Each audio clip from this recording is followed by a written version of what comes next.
కోరుకోవడం లేదు, సంపాదించుకోవడం లేదు. ఈనాడు మనుషులంతా ఎలా తయారయ్యారంటే అవసరమైన దానిని కోరుకోవడంలా, అనవసరమైన వాటిని కోరుకొని, అనవసరమైన వాటిని సంపాదించుకొని, అనవసరమైన వాటిని తిని, అనవసరమైన వాటిని కట్టుకొని ఏమైపోతున్నారు తెలుసా? జీవితాలను నాశనం చేసుకుంటున్నారు. మనిషిగా మనం తెలుసుకోవాల్సింది ఏం తెలుసా? మనుషులమైనటువంటి మనమే తెలుసుకోవాల్సింది ఏం తెలుసా? ఒకసారి దేవుని వాక్యంలో నుంచి చూద్దాం. మీకా 6వ అధ్యాయం 8వ వచనం. మీకా 6వ అధ్యాయం 8వ వచనం.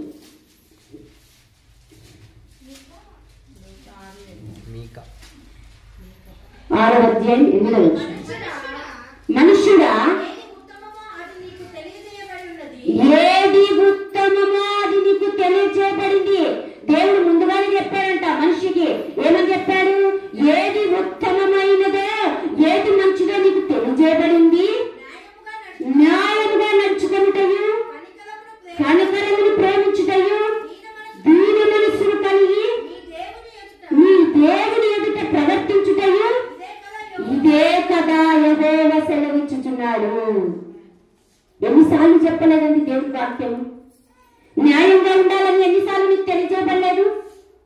దీనత్వం కలిగి ఉండాలని ఎన్నిసార్లు తెలియజేయబడలేదు? కనికరమును ప్రేమించాలని ఎన్నిసార్లు తెలియజేయబడలేదు? దేవుని ఎదుట ప్రవర్తించుట విషయంలో, ప్రవర్తన విషయంలో ఎన్నిసార్లు దేవుని వాక్యం వినలేదు? మరి ఎన్ని తెలిసి కూడా ఉత్తమమైన మార్గాన్ని విడిచిపెట్టి, ఉత్తమమైన లక్షణాలను విడిచిపెట్టి, ఉత్తమమైనటువంటి బోధను విడిచిపెట్టి అనవసరమైన వాటిని ఏం చేస్తున్నాం తెలుసా? అనుసరిస్తూ జీవితాలను నాశనం చేసుకుంటున్నాం. దేవుని వాక్యం సెలవిస్తుంది, ఉత్తమమైన దానిని మనం ఏం చేయాలి తెలుసా? ఏర్పరచుకోవాలి. మనుషులకందరికీ దేవుడు తెలియజేశాడు. మంచి ఏదో పెట్టాడు, చెడేదో పెట్టాడు. అయితే నువ్వు మంచిని స్వీకరిస్తున్నావా? నువ్వు మంచి దాన్ని ఎన్నుకుంటున్నావా? లేకపోతే ఉత్తమమైన దాన్ని నువ్వు ఎన్నుకుంటున్నావా? ఒక్కసారి జ్ఞాపకం చేసుకోండి. అసలు ఇందాక చదివాం కదా లూకా సువార్తలో, లూకా సువార్త 10వ అధ్యాయం 42వ వచనంలో ఆమెంట ఏంటంటే ఉత్తమమైన దానిని ఏర్పరచుకోలేను. అసలు ఏంటి ఆమె ఉత్తమమైనది ఏర్పరచుకుంది? 39వ వచనం కదా.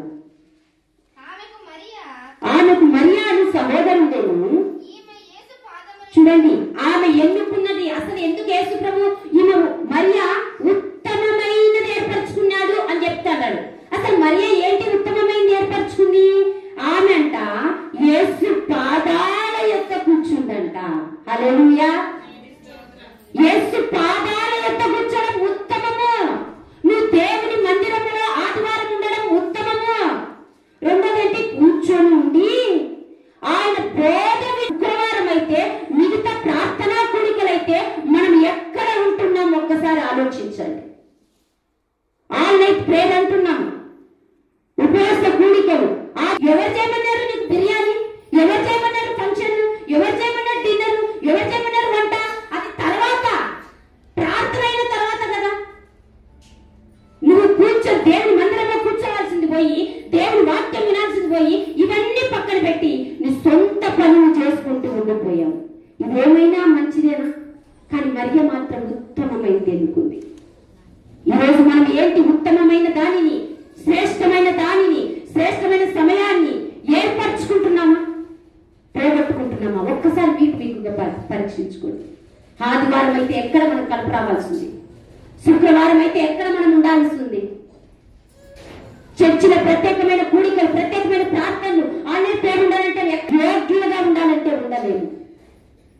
అందుకే దేవుని యొక్క వాక్యంలో నుంచి ఉత్తమమైనది ఆయన బోధను, ఆయన వాక్యాన్ని, ఆయన సన్నిధానంలో కూర్చొని మనం వినడం అంతకన్నా ఉత్తమమైనది ఏది కూడా మనకు. చూడండి, అతని యజమానుడు బలా నమ్మకమైన మంచి దాసుడా, నీవు ఈ కొంచెములో నమ్మకంగా ఉంటే అనేకమైన వాటి మీద నియమించెదను. నీ యజమాని సంతోషములో పాలు పొందుమని అతనితో చెప్పాను. హల్లెలూయా.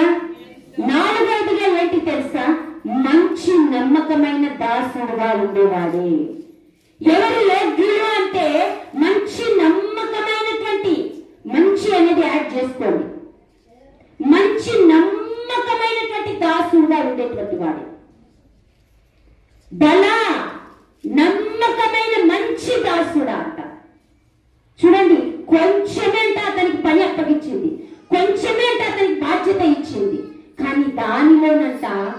నమ్మకంగా మంచి దాసుడుగా. అది మనకు కావాల్సింది. నమ్మకం కాదు కానీ మంచి దాసుడు, మంచి దాసుడు, మంచి దాసుడు. దాసుడు అనేవాడు ఎప్పుడు కూడా తగ్గించుకునే ఉంటాడు, ఎప్పుడు కూడా తగ్గించుకొని వంగే ఉంటాడు, వినయంగానే ఉంటాడు, లోబడే ఉంటాడు. కానీ ఇక్కడ అంటున్నది తన యజమాని దగ్గరంట ఒక మంచి బిరుదు సంపాదించుకున్నాడు.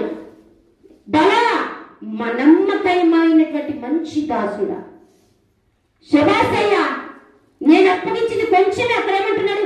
కొంచెంలోనే నేను ఇచ్చింది కొంచెం పనే, కొంచెం బాధ్యతనే, కొంచెం వాటిలోనే నువ్వేంటి నమ్మకంగా ఉంటుంది కాబట్టి ఈ రోజు నీకు అనేకమైన వాటి మీద నమ్మకస్తులుగా ఉంచుతున్నాడు అన్నాడు. హల్లెలూయా. మనం యోగ్యులుగా ఉండాలంటే మంచి నమ్మకమైనటువంటి దాసులుగా ఉండాలి, దాసులుగా ఉండాలి. హెచ్చించుకునేటువంటి వారు కాదు, హెచ్చుగా ఉన్నటువంటి వారు కాదు. ఒక సంఘంలోనైనా, కుటుంబంలోనైనా, సమాజంలోనైనా, ఉద్యోగంలోనైనా, పనిలోనైనా ఒక అధికారిగా ఒక స్థితి నీకు ఇచ్చినప్పుడు అక్కడ నువ్వు ఎలా ఉండాలి తెలుసా? నమ్మకమైనటువంటి మంచి దాసుడుగా ఉండాలి. నీకు అప్పగించబడినటువంటి పనిలో ఒక తగ్గింపుతో కలిగినటువంటి నమ్మకస్తుడుగా ఉండాలి. సంఘంలో గాని, కుటుంబంలో గాని, సమాజం ఎక్కడైనా కానీ ఆ విషయంలో ఒక మంచి నమ్మకమైనటువంటి వారంగా ఉండాలి.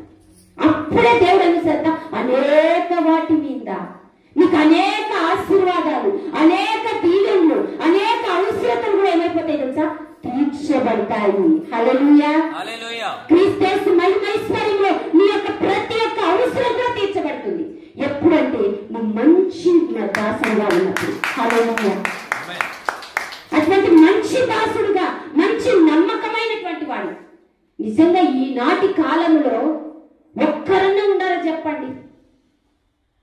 గుండెల మీద చేసుకొని చెప్పండి, నేను మంచి నమ్మకమైనటువంటి దాసుడుగా ఉన్నాను, నేను మంచి నమ్మకమైనటువంటి భార్యగా ఉన్నాను, నేను మంచి నమ్మకమైనటువంటి భర్తగా ఉన్నాను, ఒక కూతురుగా ఉన్నాను, కోడలుగా ఉన్నాను, ఒక ఉద్యోగస్తురాలుగా ఉన్నాను, ఒక సంఘంలో ఒక విశ్వాసంగా ఉన్నాను. ఒక్కరైనా గుండె మీద చేసుకొని చెప్పగలరా? ఎక్కడ మన నమ్మకత్వం? ఎక్కడ మన మంచి మనం తగ్గింపు? మంచి దాసులంగా పిలబడాలి. దేవుడు లెక్కకు చెప్పవలసినటువంటి దినం ఒకటి ఉంది. నీకు ఏ పని అప్పగించినప్పటికీ, ఈ రోజు మేము సేవ చేస్తున్నాం, రాయచోట్లనైతే, బండపల్లెనైతే, ఇంకా పలు ప్రాంతాలలో చేస్తున్నాం, చుట్టుపక్కల గ్రామాలు చేస్తున్నాం. రేపు దేవుడు మాకు కూడా లెక్క అప్పగిస్తా, లెక్క అడుగుతాడు. ఈ రోజు ఇంతమంది వచ్చారు, కొత్త వాళ్ళు వచ్చారు. రేపు వారు కొత్త వాళ్ళు రాకపోయినా, రేపు వారు పాత వాళ్ళు రాకపోయినా, మందిరం ఆగిపోకపోయినా లెక్క ఎవరిని అడుగుతారో తెలుసా? మమ్మల్ని అడుగుతాడు. నువ్వు ఏం బోధిస్తున్నావు, ఏ ప్రార్థన చేస్తున్నావు, వాళ్ళ గురించి ఏం ఆలోచిస్తున్నావని దేవుడు మమ్మల్ని కూడా లెక్క అడుగుతాడు, మిమ్మల్ని కూడా లెక్క అడుగుతాడు. మనమందరం కూడా, మేమే కాదు, సేవకులమే కాదు, మనమందరం కూడా లెక్క చెప్పవలసిన వారమే. అది గుర్తు పెట్టుకోండి.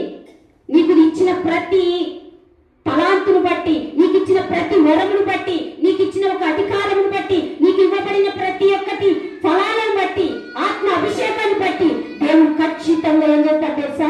లెక్క అడుగుతాడు. ఇక్కడ వెయ్యబడింది తలాంతులు. ఒక తలాంతులు ఇచ్చినవన్నీ అడిగాడు, 2 తలాంతులు ఇచ్చినవన్నీ అడిగాడు, 5 తలాంతులు ఇచ్చినవన్నీ అడిగాడు. కానీ ఒకటో తలాంతు ఇచ్చినాడు ఏమైనంట? వెయ్యిసి పూడ్చిపెట్టాడంట. చూసారా ఎలా ఉన్నారో చూడండి. మంచి నమ్మకమైనటువంటి దాసులుగా మనం ఉండాలి. దేవుని వాక్యంలో నుంచి చూద్దాం. మంచి నమ్మకమైన దాసుడు అంటే ఎవరంటే, తీతు 2వ అధ్యాయం. ఎవరు అసలు మంచి నమ్మకమైన దాసులు అంటే? తీతు 2వ అధ్యాయము, తీతుకు రాసిన పత్రిక 2వ అధ్యాయం 10వ వచనం చూడండి. దాసులైతే ఎవరైతే మంచిగా దాసులు, నమ్మకమైన దాసులుగా ఉంటారో, దాసులైనటువంటి వారు అన్ని విషయములందు మన రక్షకుడును దేవుని ఉపదేశమును అలంకరించుటకును తన యజమాని ఎదురు మాట చెప్పుకోకుండా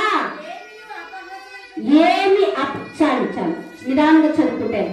చూడండి, మంచి నమ్మకమైన దాసులు ఎవరంటే ఇక్కడ రాయబడిన మాట చూడండి. తన యొక్క రక్షకుడు దేవుని ఉపదేశానంట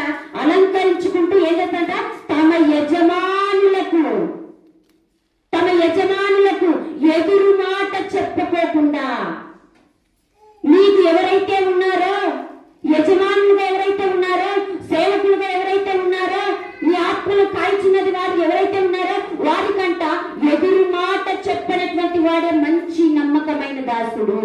ఎదురు మాట చెప్పకయు, రెండోదేంటి, ఏమీ అపహరింపకయు, ఏమి తీసుకోకోకుండా, ఏమి దొంగతనం చేయకోకుండా, ఏమి ఆశించుకోకోకుండా ఉంటాడో వాడే మంచి నమ్మకమైన దాసుడు.